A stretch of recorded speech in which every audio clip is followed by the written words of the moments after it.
अगला जो क्वेश्चन है हमारा वो हमारा है मेंसुरेशन से। इसमें क्या बोल रहा है कि the volume of right circular cylinder with height equal to its radius, ठीक है, एंड इसका वॉल्यूम हम लोग को पता है और अब हम लोग को हाइट निकालना है कि इस सिलेंडर का कितना होगा। तो अगर हम लोग ये बनाते हैं, अगर फिगर इसका हम लोग, तो हम लोग को क्या बोल रहा है कि इसका जो हाइट है, ठीक है, इसका जो भी हाइट है वो इसके रेडियस के इक्वल है। तो इसका मतलब है कि r जो है वो h है, हालांकि फिगर थोड़ा बड़ा बन रहा है। तो हम लोग को क्या ध्यान देना है कि यहाँ पर सॉल्यूशन अगर हम लोग करेंगे तो हम लोग को ये पता होना चाहिए कि अकॉर्डिंग टू क्वेश्चन हम लोग को क्या बोला है कि जो रेडियस है यानी कि r का वैल्यू जो है वो h के इक्वल है, ठीक है। तो अब हम लोग को क्या दिया है कि वॉल्यूम ऑफ सिलेंडर हमारा दिया हुआ है, ठीक है, वॉल्यूम ऑफ सिलेंडर। तो हम लोग को ये पता होना चाहिए कि वॉल्यूम ऑफ सिलेंडर क्या होता है, पाई आर स्क्वायर एच। ये हमारा क्या होता है, वॉल्यूम ऑफ सिलेंडर। अब वॉल्यूम ऑफ सिलेंडर निकालने के बाद अगर इसका वैल्यू हमको दिया हुआ है तो ये दिया हुआ है 25/1/7 और पाई आर स्क्वायर एच। अब यहाँ पर क्या है कि इसको अगर फ्रैक्शन है इसको तोड़ेंगे तो हम लोग को कितना हो जाएगा, 175 × 176/7 हो जाएगा।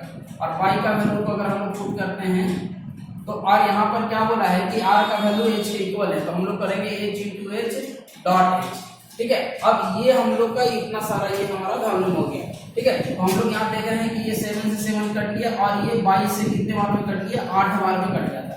तो हम लोग देख रहे हैं कि h इक्वल टू कितना आ रहा है, h क्यू आ रहा है। तो अगर इसको हम लोग सॉल्व करेंगे तो h इक्वल टू हमारा कितना हो जाएगा, h इक्वल टू हम लोग ऐसे लिख सकते हैं। अब ये हमारा हो गया क्यूब रूट। क्यूब रूट के लिए हम लोग क्या लिख सकते हैं, सीधा सीधा कि h इक्वल टू कितना का होगा, इसको अगर ब्रेक करेंगे प्राइम फैक्टराइजेशन में तो हम लोग ब्रेक करेंगे तो कितना होगा, 2 × 2 × 2। तो यहाँ से 3 के बदले हम लोग 1 को निकालेंगे तो h इक्वल टू कितना हो गया, 2 सेंटीमीटर हो गया। तो इस वाले क्वेश्चन को हम लोग क्या करेंगे, इस तरह से हम लोग क्वेश्चन सॉल्व करेंगे। नेक्स्ट क्वेश्चन करते हैं।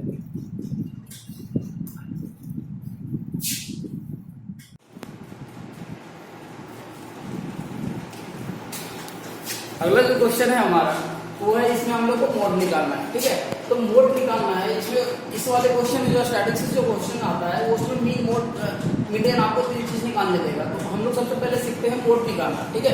तो आराम से आप सीखिएगा, देखिएगा कैसे करके बनता है। सबसे पहले मैं आप लोग को मोड निकालने का फार्मूला लिख दूँ, ठीक है। तो मोड निकालने का जो फार्मूला होता है वो हमारा होता है L प्लस F1 -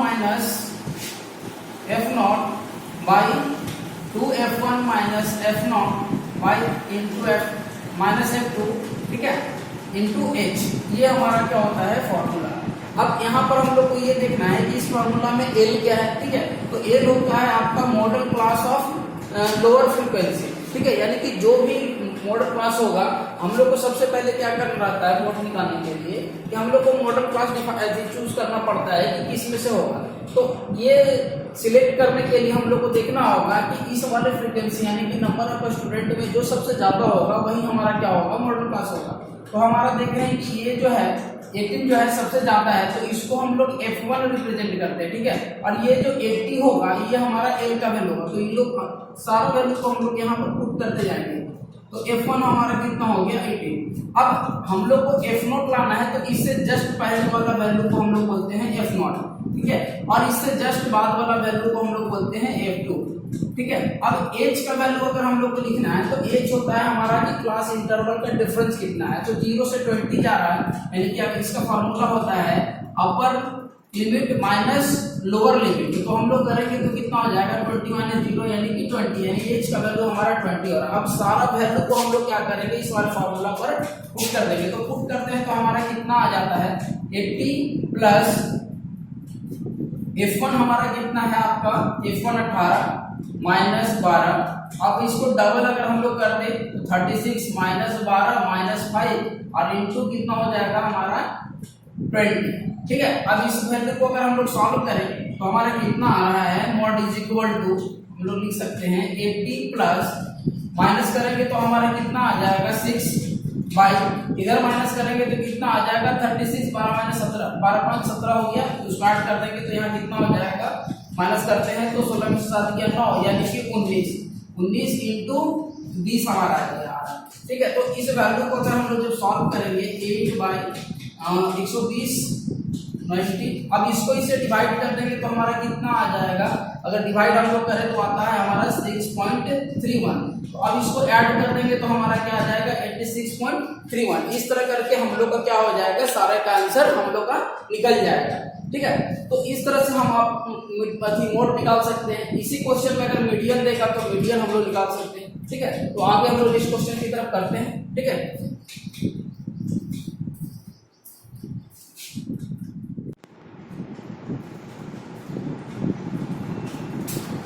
अब सेक्शन ए का जो हमारा वही क्वेश्चन है, एक क्वेश्चन उसको हम लोग करते हैं। इसमें क्या बोल रहा है कि for what value of quadratic equation, ठीक है, 3ax² - 6x + 1 = 0 has no real roots. तो अब कंडीशन यहाँ हमारा दे दिया है कि आपका जो रूट्स होना चाहिए वो रियल नहीं होना चाहिए। तो एक थोड़ा हम लोग जानते हैं कि अगर d = 0 होता है तो आपका इक्वल रूट्स होता है। अगर d > 0 होता है तो हमारा 2 रियल डिस्टिंक्ट रूट होता है। अब हम लोग को यहाँ बोल रहा है कि नो रियल रूट, यानी कि d जो होगा वो लेस देन 0 होगा, यानी कि d का वैल्यू हम लोग को 0 से कम लेना होगा, तभी हमारा नो रियल रूट्स आता है। तो यही चीज को हम लोग क्या करेंगे, इस on the basis of this formula हम लोग इसको क्या करेंगे, सॉल्व करते हैं। तो हम लोग क्या करते हैं, हम लोग जानते हैं कि अगर d लेस देन 0 लेना है, इसका मतलब क्या है कि b² - 4ac लेस देन 0। अब हम लोग जानते हैं कि a का जो वैल्यू है वो है आपका 3a, b का जो वैल्यू है वो -6 है और c का वैल्यू 1 है। तो इस सारे को हम लोग पुट करेंगे तो कितना आ जाएगा 3a का स्क्वायर, फिर आपका -6 का हमारा कितना हो जाएगा स्क्वायर, और 4a का वैल्यू हमारा कितना हो जाएगा 3a, और डॉट कितना हो जाएगा 1 लेस देन 0। तो ये हमारा क्या हो गया, पुट हो गया। इसके बाद हम लोग देख रहे हैं कि 36 - 12a = हमारा 12a लेस देन 0 हो गया। यहाँ पर अगर इस वैल्यू को अगर हम लोग इधर पुट करें तो 36 कितना हो जाएगा 12 हो जाएगा। तो इसका मतलब क्या है कि अगर इस वैल्यू को अगर हम लोग काट रहे हैं तो हमारा 3 आ रहा है। इसका मतलब है कि 3a > 3 आ रहा है। तो इसको हम लोग ऐसे करके लिख सकते हैं कि a का वैल्यू जो होना चाहिए अगर वो > 3 है तभी हमारा क्या होगा, नो रियल रूट्स होगा। अगर इक्वल टू भी 0 लेंगे तो ये 0 हो जाएगा, तो हमारा क्या हो जाएगा, इक्वल रूट्स हो जाएगा। इसी के बाद इसका नेक्स्ट क्वेश्चन जो है जो बोल रहा है हमारा, बोल रहा है कि if one root of the equation इतना, ये इक्वेशन आपको बता दिया है, बोल रहा है कि ये रेसिप्रोकल ऑफ द अदर्स है। तो बोल रहा है कि जो इसका जो पहला रूट है वो दूसरे रूट का क्या है, रेसिप्रोकल है। तो अगर हम लोग मान के चले कि let the root is alpha, अगर हम लोग मान के चलते हैं कि रूट हमारा क्या है, अल्फा है, तो दूसरा जो रूट होगा वो रेसिप्रोकल बोला है, तो इसका मतलब कितना होगा, 1/अल्फा होगा। ठीक है, तो और अब हम लोग को क्या करना है कि ये पुट करना है। तो हम लोग क्या, इससे पहले वाले चैप्टर में हम लोग चीज पढ़े थे कि product of root is equal to हमारा कितना होता है, प्रोडक्ट ऑफ रूट, ठीक है, सम ऑफ रूट और प्रोडक्ट ऑफ रूट का हम लोग फॉर्मूला पढ़े थे। ये क्या होता है, c/a। इट मींस कि कांस्टेंट टर्म, ठीक है, कांस्टेंट टर्म, और y हमारा होता है कोफिशिएंट ऑफ x²। ठीक है, तो हम लोग इस फार्मूला का भी हम लोग यूज करेंगे। अब हम लोग सबसे पहले ये देख रहे हैं कि इसमें हम लोग जानते हैं कि ये वाला a है, ये वाला b है, और ये वाला क्या है, c है। तो अब अगर हम लोग इसको पुट करते हैं यहाँ पर, ठीक है, तो हम लोग सॉल्व करेंगे इसको आगे करके।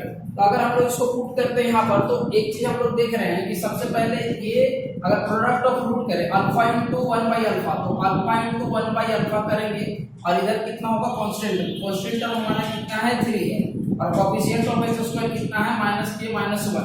तो अल्फा से अल्फा हमारा कट गया, तो 1 = कितना हो गया, 3k - 1।